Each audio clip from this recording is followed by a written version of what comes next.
Basic Beginner's Guitar, Perfect Timing, A Focused Approach, Book 1. This is Lesson 4, Part 1. Okay, we had stopped last time.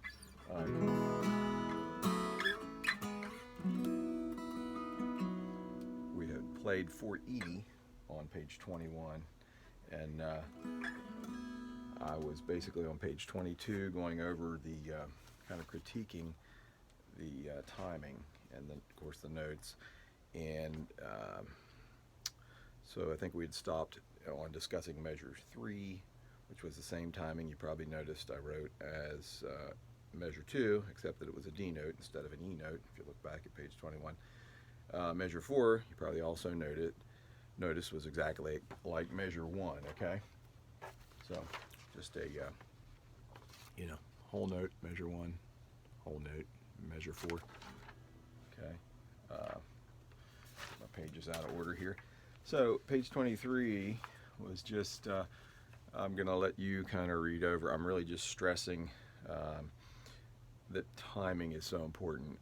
Kind of if you read down through this, it's basically saying, just like fingering a note incorrectly would make it the wrong pitch, so therefore the wrong note.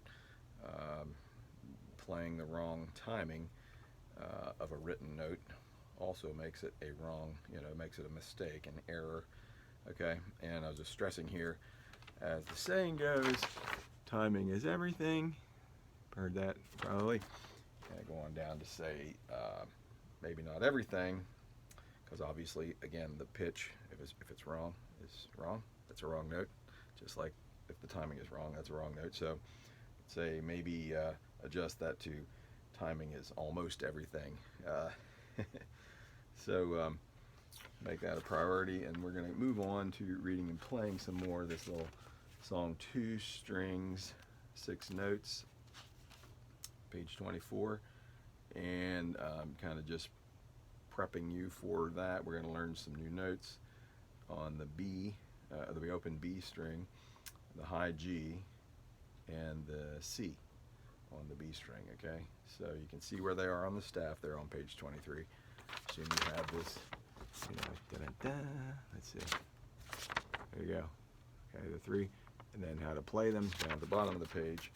I'll show you. Basically, D is, or B is the open second string. B, C, C1 running. Yeah, that's down at the bottom of the page. First fret, first finger, second string, and the high G was the 3rd fret on the 1st string. Okay. So moving on, we're going to try to play a little more. This song is,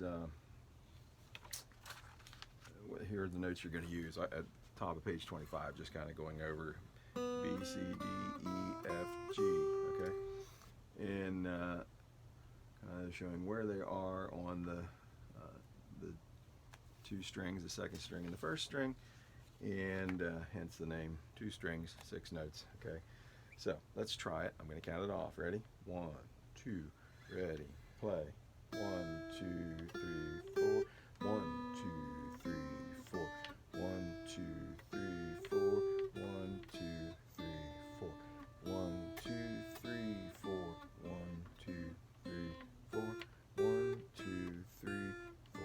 1, 2, 3, 4. Was that too fast? Okay. Try it at a slower tempo. You count it off yourself. I'm not going to do it again, but you can pause the video and say 1, 2, ready, play. About that fast, and then you'd be, first measure be 1, 2, 3, 4. Okay. Second measure 1, 2, 3, 4. Okay.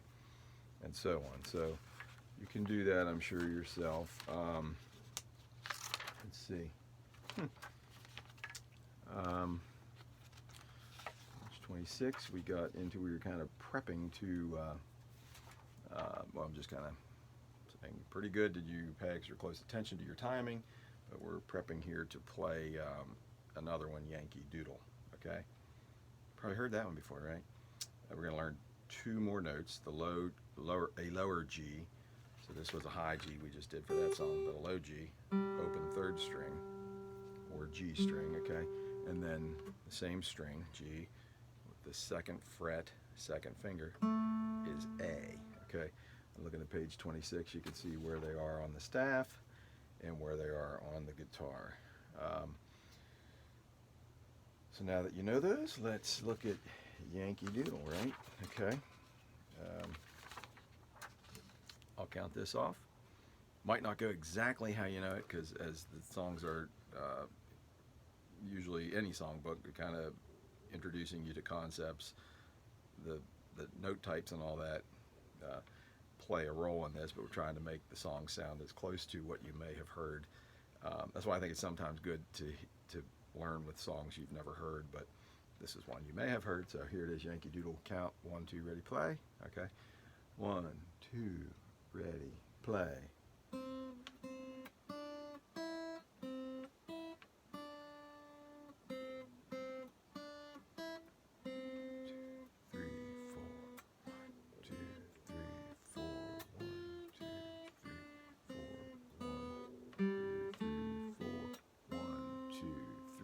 4. And you probably know the rest. Dun, dun, dun, dun, dun, dun, dun, dun, dun, dun, dun, dun, right? Well, that was just that first part of that song. So if you want to play it a little faster, let's just try it a little faster. You can pause, go back, play the slow one. But if we were playing this more quickly, you're like 1, 2, ready, play.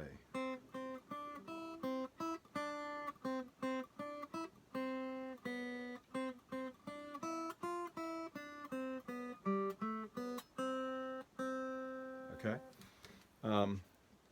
That was marvelous. I have that actually written in the book. That was marvelous. Did you notice the G and the A, where their stems were pointing upward? Something we talked about a little bit earlier. Just the G and the A, their stems point upward. Okay. Let's kind of get used to that. So another observation to make here: when the stems point upward, they're on the right side of the note dot. You may have noticed that, you maybe not. Some things you kind of don't think about when you look at them. But so I have a reminder on Yankee Doodle. Did you pay very close attention to your timing? Play it again, focusing on timing. So you can run that back and play with it as much as you want. Let me check my timing. Oh, I'm good. Okay, there were 2 note types used. What were they? And how many beats or counts should each one get? That's your 2 quiz questions here at the bottom. Okay. Well, if you look at them, there are quarter notes and half notes, and that is it, right? So the answers would be quarter, and it gets 1 beat, and half notes, and they get 2 beats, right? Okay, we're going to try Ode to Joy. I'm kind of buzzing along through. That's just kind of like, with what you know, you should be able to play these next 2. So Ode to Joy is... Probably heard this before. I'm going to count it off again like the others, or the previous one, Yankee Doodle. This is Ode to Joy, written by, I have there, a guy named Ludwig. Oh, you probably know his last name. Ready? 1, 2, ready, play.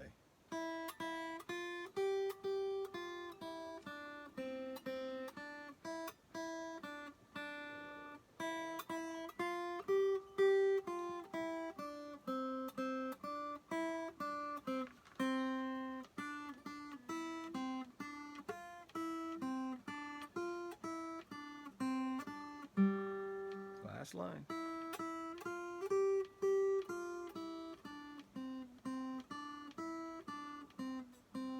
Okay, I'm playing in this somewhat odd position so you can see both of my hands. I know I kind of went out of the screen there for a minute. Let's try. And again, you can rewind that and do that again. I'm going to try it fast. Let's try it fast. Do I have a little bit of time here? I do, as a matter of fact. Okay, I'm going to try it fast. And you can move this video back and forth as desired. So let's try it fast. Like 1, 2, 3, 4.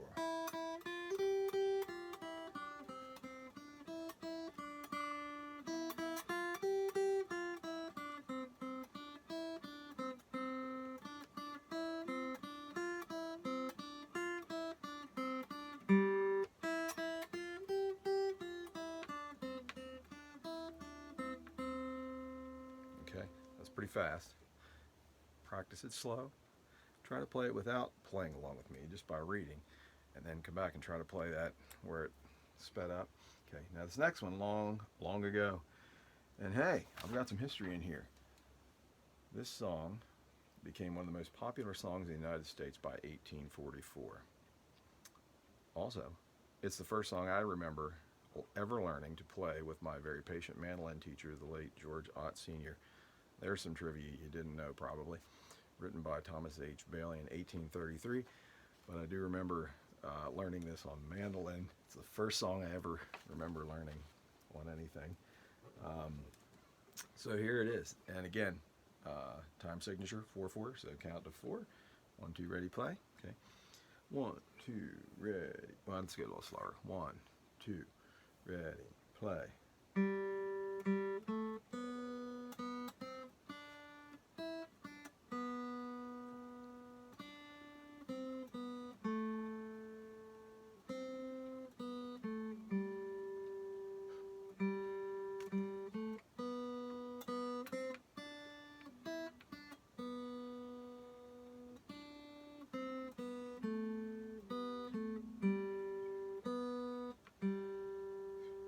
So that was pretty quick, really. I'm going to count with it. Something felt a little weird. How much time do I have? Oh, I'm doing good. Okay. Let's just do it again. I'm going to count out loud the timing, okay? You know all the notes. You know these note types, halves and quarters, and wholes. A hole at the end of each measure, or line, you'll notice there. Last measure each line is a whole note. So, let's count. 1, 2, ready, play, and I will count as we play. Okay, 1, 2, ready, play. 1, 2, 3, 4. 1, 2, 3, 4. 1, 2, 3, 4. 1, 2, 3, 4. 1, 2, 3, 4. 1, 2, 3, 4. 1, 2, 3, 4. 1, 2, 3, 4. 1, 2, 3, 4. 1, 2, 3, 4. 1, 2, 3, 4. 1, 2, 3, 4. 1, 2, 3, 4. 1, 2, 3, 4. 1, 2, 3, 4. Okay, hopefully that helped a little.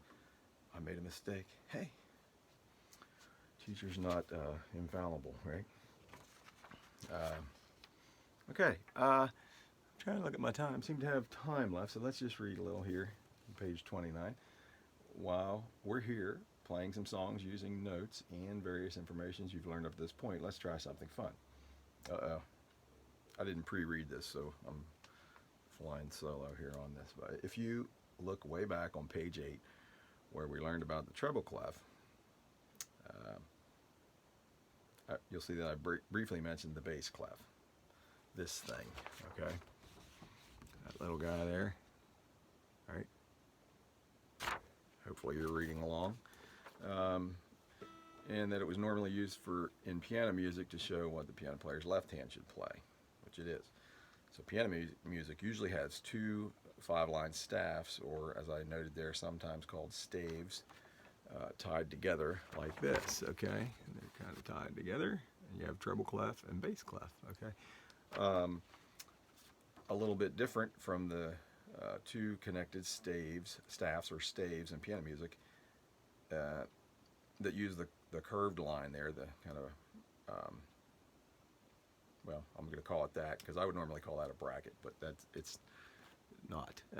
So the next thing we're getting to here is called a bracket. So that normally would use this guy here with the treble and bass clef. We're looking at something like this that is called a bracket, and it ties together. Could be 2 staves or staffs of where they're both treble clef, okay? And I noted that. So something called a bracket. Instead of being a curvy line, a bracket is a straight line showing that 2 or more staves or staffs are tied together like this. And I have, notice both upper and lower staff are written in the treble clef. Upper staff shows what one instrument plays. Lower staff shows what another one plays. And I am running out of time, so take a look at that. You'll see they're not exactly alike. The timing is, but the notes aren't. So let's go on, and we're going to be on page 30 here as we go to our next one, lesson 4, part 2. Okay.